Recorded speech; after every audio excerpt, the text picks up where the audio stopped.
After a meeting of G7 foreign ministers in Japan, he called for the territory and the West Bank to be united under the Palestinian Authority.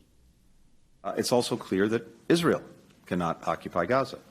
Now, the reality is that there may be a need for some transition period at the end of the conflict, but it is imperative that the Palestinian people be central to governance in Gaza and in the West Bank as well. Well, for more on the latest on the war, let's bring in Eyal Mayroz. He's a senior lecturer in peace and conflict studies at the University of Sydney. Thank you so much for joining us on the program. As we mentioned, Israeli military says Hamas has now lost control of the north of the territory. But in your view, what is the Israeli Defense Forces' overriding plan, especially given more than 200 hostages are still there?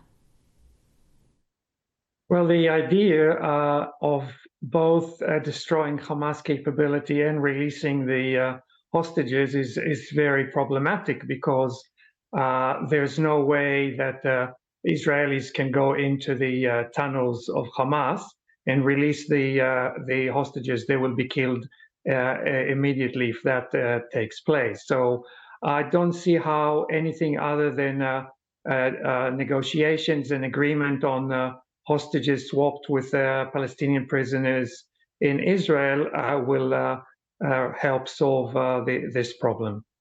I mean, the release of hostages and also calls for a ceasefire, or at least a humanitarian pause, have been growing. But how likely is that? How can we actually get there, do you think?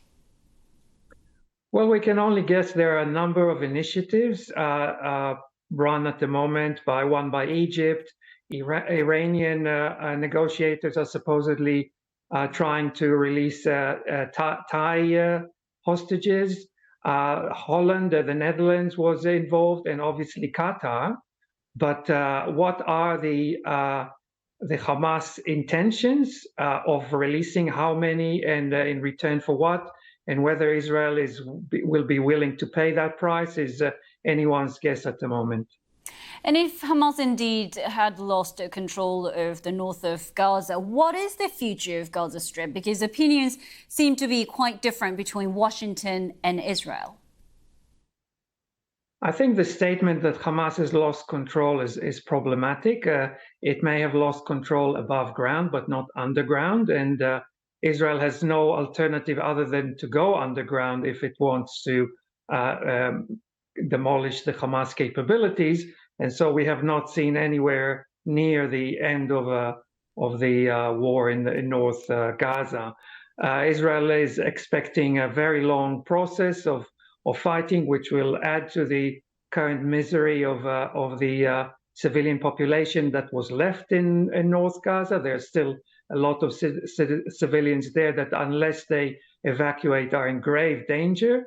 And Israel is all but certain that it has months to do that, because the Americans are still supporting the war effort, but at some point may lose patience if the civilian death toll grows.